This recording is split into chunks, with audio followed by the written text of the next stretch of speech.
My name is Bill Murphy. Since I first started collecting fencing pins about 35 years ago, a number of mascot pins have ended up in my collection. Mascot pins were never really my specialty, but looking at them, I've started to wonder about these Summer Olympic and Paralympic mascots and why they were chosen for these prestigious events. Some mascots are really good, but some are really, really bad. Large international fencing events such as World Championships or the Olympic and Paralympic Games have mascots. There doesn't seem to be a clear definition of what characteristics a good mascot should have, but I would think a good mascot should have attributes such as strength, charisma, and the ability to inspire others, just to name a few. Let's start with the 1984 Los Angeles Olympics. Sam the Eagle was a good mascot and was very popular. Being an eagle, Sam was the perfect mascot for the Olympics being held in America. He wore a red, white, and blue Uncle Sam hat and had a very proud demeanor. In my opinion, Sam was everything that an Olympic mascot should be. There were several Sam the Eagle fencing pins made, and the one with Sam in the on-guard position in front of a red star seemed to be the most popular. The 1988 Summer Olympics were held in Seoul, Korea. The mascot for the Seoul Olympics was Hodori the tiger. I'm a fan of big cats, so I like Hodori. This friendly-looking tiger was meant to be representative of the friendly and hospitable traditions of the Korean people. This is a sport-specific Olympic sponsor pin. Often sponsors tend to promote the larger, most popular sports, so it's always nice when fencing gets used. The 1988 Seoul Olympics were the first Olympics to host the Paralympic Games utilizing the same venues, manpower, and equipment. Two Asian black bears known as the Gomduri were mascots of the Seoul Paralympics, but I don't know if a Gomduri fencing pin was created. The 1992 Barcelona Olympic Games had a mascot by the name of Kobe. Kobe was a Catalan sheepdog and was reported to be a popular mascot. Now you're probably wondering, what does a Catalan sheepdog eat? You guessed it, pedigree dog food.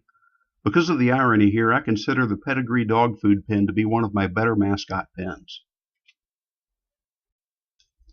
I found this pin in a street market during a recent trip to Barcelona, Spain. This is Petra, the mascot of the 1992 Barcelona Paralympic Games. Petra was a sweet, energetic girl with a square head, a sideways smile, and no arms. Petra taught us to focus on a person's ability, not on a person's disability. But because of the nature of Petra's disability, no fencing pins were made. Moving on to the 1996 Atlanta Olympic Games, the mascot was a blue creature known as Izzy. Izzy was meant to be racially and gender neutral so as not to offend anyone. But as it turns out, Izzy offended everyone. Originally known as What Is It, Izzy was not well received by the people of Atlanta. People made fun of Izzy. They took offense at the Olympic rings being hung on Izzy's tail. They made rude comments about the jet propulsion stars behind Izzy. Some people referred to Izzy as the Olympic slug. Others called Izzy the Olympic smurf.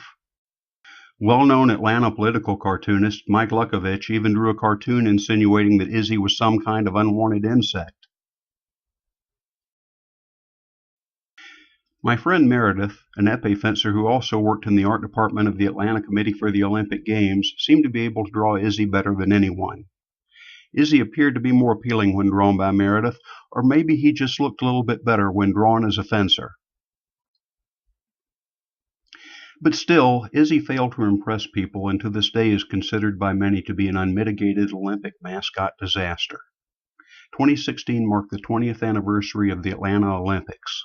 Local artist Robert Land created a rendition of Izzy showing what he might look like 20 years later. But then something unexpected happened. The Atlanta Paralympic Organizing Committee unveiled their mascot, a majestic, beautiful, colorful phoenix named Blaze. Blaze was created by Atlanta artist and creative genius Trevor Irvin. People were still getting over the disappointment of Izzy, so when Blaze was introduced, they immediately fell in love with him. The mythical bird phoenix has long been the symbol of Atlanta, so Blaze was the perfect mascot. Blaze was strong, charismatic, and was everything a mascot should be. Blaze's slogan, "The Triumph of the Human Spirit," inspired people. So many people turned out to volunteer for the Atlanta Paralympics that many had to be turned away. The mascot that Trevor Irvin had created raised awareness of the Atlanta Paralympics and left a legacy still seen on Georgia license plates. As far as I know, the only Blaze fencing pin was created by 1996 Paralympic sponsor DeVille Healthcare and was not widely distributed.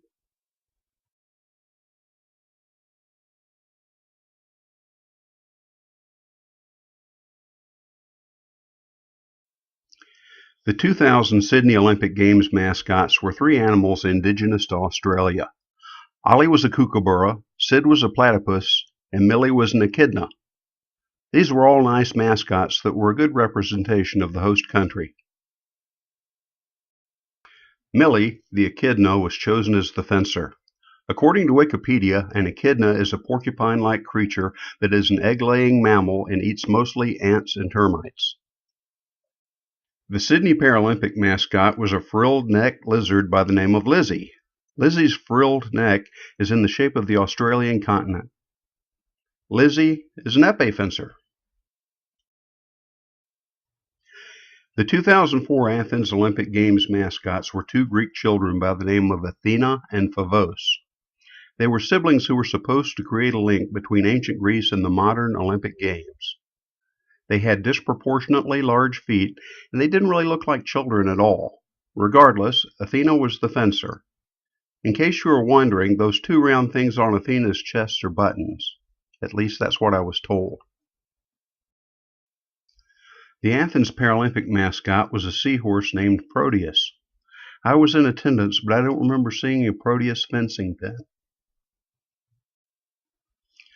The 2008 Olympic Games were held in Beijing, China. The mascots for the Beijing Olympics were a family of 5 doll-like characters known as the Fuwa. Nini was the fencer, as shown on this pin that was given to me by Cody Mattern. I believe that the thing that looks like an egg is supposed to be a mask. The Beijing Paralympic mascot, Funyulele, appeared to me to be a cow in a wheelchair. But it turns out that Funyulele was actually a good luck ox. She was colorful and had a disproportionately large head. And in case you're interested, Funyulele is a saber fencer. The 2012 London Olympic Games mascots were two cyclops-like creatures named Wenlock and Mandeville. Wenlock was the Olympic mascot and Mandeville was the Paralympic mascot. The only way to distinguish them was by the W on Wenlock's forehead and the M on Mandeville's forehead. It turns out that they aren't one-eyed creatures at all, but the round black thing in the middle of their head is actually their nose. Wenlock and Mandeville often appeared together. Although Wenlock and Mandeville each had historical significance, London's Guardian newspaper said, and I quote, "It simply isn't possible to criticize these Olympics without mentioning Wenlock and Mandeville." This is the Wenlock Olympic fencing pin. This is the Mandeville Paralympic fencing pin. The mascot of the 2016 Rio Olympic Games was named Venetius, after a music composer. I thought Venetius was a cat, but it turns out that Venetius was a mix of all animals found in Brazil, with the agility of a cat, the balancing skills of a monkey, and the grace of a bird. This pin was given to me by a member of the U.S. women's foil team. The mascot of the 2016 Rio Paralympic Games was Tom. Tom was an artichoke-like humanoid who represented all of the plants in the Brazilian jungle. The Rio 2016 mascots were named after Vinicius de Moraes and Tom Jobim, who co-wrote the hit 1962 bossa nova song, "The Girl from Ipanema."